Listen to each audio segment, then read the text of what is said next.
Beberapa peneliti pemula itu mencoba untuk mengadopsi research instrumen dari penelitian lain misalkan, dan mereka sudah menganggap bahwa penelitian itu instrumen tersebut itu sudah cukup valid. Apakah masih memerlukan tryout jika seperti itu?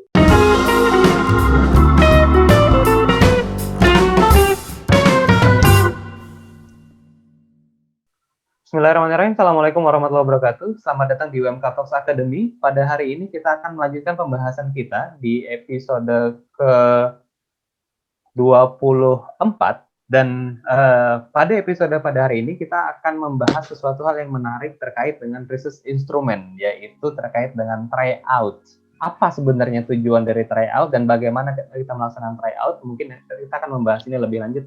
Dan saya akan menyapa terlebih dahulu Profesor Ali Salka PhD. Assalamualaikum warahmatullahi wabarakatuh, Prof. Waalaikumsalam warahmatullahi wabarakatuh. Kabarnya baik-baik semua ya? Baik, alhamdulillah, Prof. Prof. Ali, pada hari ini kita akan membahas lebih lanjut terkait dengan research instrumen, Prof. Dan salah satu hal yang cukup fundamental dan cukup menarik dibahas adalah terkait dengan tryout. Beberapa peneliti pemula itu mencoba untuk mengadopsi research instrumen dari penelitian lain misalkan, dan mereka sudah menganggap bahwa penelitian itu instrumen tersebut itu sudah cukup valid. Apakah masih memerlukan tryout jika seperti itu? Ya, Mas Halim, ini sebetulnya cukup sederhana ya, tetapi seringkali disalahpahami atau tidak diperhatikan lebih cermat ya. Ini berlaku terutama penelitian-penelitian dalam pengumpulan datanya itu mengandalkan instrumen. Jadi ini mungkin lebih cenderung untuk paradigma penelitian kuantitatif ya, bukan kuantitatif, yaitu kajian mendalam. Jadi instrumen yang digunakan untuk mengumpulkan data itu ya misalnya angket. Artinya kemudian angket itu nanti ya diisi oleh responden tanpa harus menghadirkan pengumpul datanya. Beda dengan misalnya kalau kita bicara mengenai penelitian-penelitian mendalam yang menggunakan interview, wawancara dalam pengumpulan data. Kalau menggunakan wawancara dalam pengumpulan data, itu kehadiran peneliti wajib. Yang mengumpulkan data melalui wawancara itu ya harus peneliti. Karena sekaligus dalam mengumpulkan data itu peneliti juga harus segera menafsirkan datanya. Nah, kalau penelitian yang menggunakan instrumen yang perlu diuji coba yang akan saya sampaikan ini adalah penelitian yang pada waktu pengumpulan datanya itu ya sudah dipasang di internet, misalnya pakai Google Form atau kemudian disebar di sekolah tanpa harus ditunggui oleh peneliti. Nah, ini yang akan kita bahas ini. Nah, sehingga kemudian dalam konteks seperti ini karena tidak ada kehadiran peneliti yang menjelaskan, yang bisa menjelaskan kalau ada hal-hal yang tidak jelas dalam instrumen itu, maka perlu diyakinkan bahwa instrumen itu sudah jelas secara mandiri ya, artinya self-explain, semuanya sudah ada di situ, sehingga kalau kemudian ada yang tidak jelas ya udah harus dibaca lagi untuk jelasnya, tidak perlu ada penjelasan. Lah inilah gunanya tryout, uji coba. Ini gunanya uji coba untuk betul-betul memastikan dari uji coba itu bahwa kalau ada responden yang mengisi sudah jelas, tidak perlu ada pertanyaan. Kalau masih ada pertanyaan lagi belum jelas bagaimana menjawabnya, apa sebenarnya isinya seperti apa, ya itu nanti berarti bisa keliru dalam mengisinya karena salah paham terhadap pertanyaannya. Inilah yang kemudian menentukan harus adanya uji coba. Yang sering disalahpahami adalah dianggap uji coba itu bagian dari validasi. Itu yang keliru itu. Ya, validasi dalam artian kemudian katakanlah misalnya konten validity-nya berapa, angka yang dihasilkan, kemudian itu yang dilaporkan enggak. Jadi kalau yang dilaporkan dalam penelitian tentang reliabilitas, ini bahasa-bahasa kuantitatif ya, reliabilitas, validitas, itu yang dilaporkan pada laporan penelitian itu bukan hasil tryout, tapi hasil mengumpulkan data kepada sumber data yang sebenarnya, bukan sumber data tryout gitu. Ya ini yang beda tipis ya, jadi sulit untuk kemudian seringkali dipahami itu. Jadi kita punya dua macam sumber data. Yang pertama, sumber data pada waktu tryout itu sumber data yang kira-kira mewakili sumber data yang sebenarnya, tetapi kemudian dari segi reliabilitas, validitas, itu tidak dilaporkan dalam penelitian. Yang dilaporkan dalam penelitian itu reliabilitas yang dihasilkan dari pengumpulan data yang melibatkan sumber data yang asli, ya, yang didasarkan atas sampel yang mewakili populasi itu. Itu saja sebetulnya. Jadi kacau itu.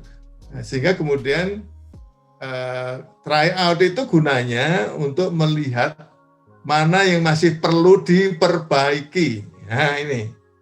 Sehingga kemudian kalau semuanya sudah diperbaiki, dari masukan, dari feedback dalam tryout itu, maka instrumen itu sudah bisa gelinding sendirinya, tidak perlu dikawal oleh peneliti.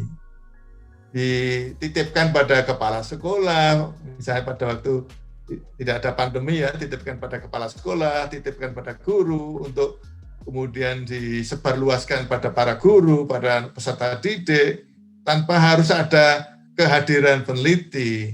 Google Form melalui internet, itu termasuk bagian yang saya maksudkan ini. Ya, dalam kaitannya dengan tryout. Gitu. Tapi dalam kaitannya dengan validitas, reliabilitas, itu datanya atau angka validitas atau angka reliabilitas itu diperoleh pada waktu instrumen yang sudah mapan tadi, yang sudah di tryout tadi, itu digunakan untuk mengambil data dari sumber data yang asli, yang sebenarnya, itu, yang sudah ditentukan dalam sampel itu. Begitu Mas Salim, itu saja sebenarnya. Sebagian dari peneliti itu, Prof, membandingkan antara tryout dengan phase validity. Apakah benar seperti itu, Prof? Ya, beda.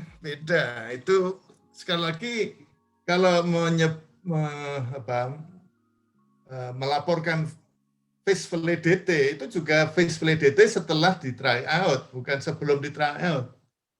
Sekali lagi sebetulnya gunanya itu untuk kemudian memastikan instrumen itu sudah bagus dari segi validitas, segala macam validitas, termasuk phase validity. Jadi pada waktu kemudian digunakan untuk mengumpulkan data pada sumber data yang sebenarnya, itu phase validity-nya sudah harus bagus. Gitu. Jadi tryout ini kita gunakan pada saat memang seluruh instrumen ini sudah kita uji coba dan menurut kita sudah baik sebelum diterjunkan untuk pengumpulan data di lapangan, begitu, Prof? Iya, betul. Jadi setelah secara internal dikembangkan oleh para peneliti, kemudian sudah saatnya mau digunakan, tapi sebelum digunakan, itu di try out dulu untuk kemudian memungkinkan melihat adanya kelemahan-kelemahan yang tidak perlu ya, artinya kelemahan-kelemahan yang kemudian berdasarkan kelemahan-kelemahan itu masih direvisi lagi. Belum boleh digunakan untuk pengumpulan data yang sebenarnya sebelum peneliti yakin itu sudah maksimal gitu. Mungkin statement penutup, Prof, yang terkait dengan tryout ini, hal-hal penting apa saja yang harus kita perhatikan pada saat pengumpulan data terkait dengan tryout? Ya, sekali lagi itu tujuan tryout itu adalah bisa menjaring data atau feedback, masukan untuk memperbaiki instrumen dari segala aspek.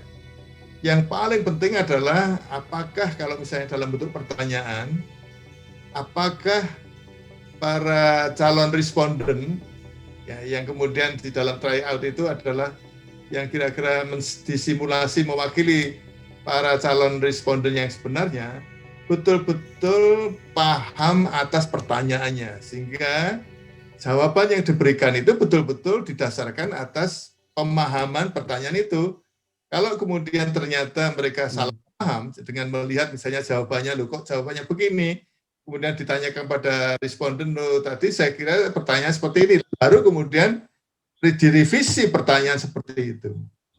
Setelah jelas pertanyaan itu dipahami, baru jadi itu yang paling penting. Tapi sekali lagi sebetulnya semua aspek ini, mungkin dari segi substansinya, mungkin dari segi kebahasaannya, mungkin dari segi teknis penyampaiannya dan seterusnya.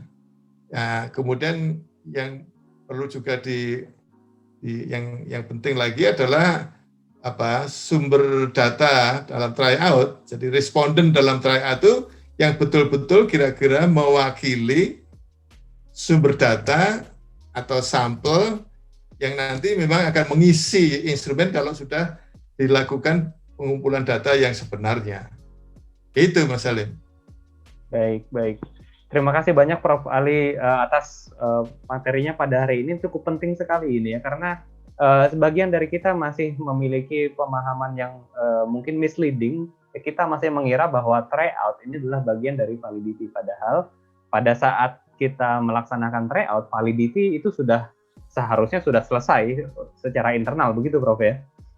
Ya, gini, jadi artinya angka-angka yang menunjukkan validitas, angka-angka yang menunjukkan reliability itu bukan dari tryout, tetapi dari pengumpulan data untuk responden sumber data yang sebenarnya. Tryout-nya digunakan untuk memberi masukan, memperoleh masukan, mana bagian-bagian dari instrumen itu yang masih perlu diperbaiki. Jadi setelah mendapat masukan, maka diperbaiki dulu. Baru kemudian kalau sudah jelas, bagus, digunakan untuk pengumpulan data yang sebenarnya. Itu Mas Salim. Baik, terima kasih banyak Prof. Ali atas materinya pada hari ini, cukup bermanfaat sekali. Dan dengan demikian berakhir pula pertemuan kita di episode pada hari ini terkait dengan tryout dan research instrument. Saya sampaikan terima kasih kepada Prof. Ali dan kita akan berjumpa kembali di episode berikutnya.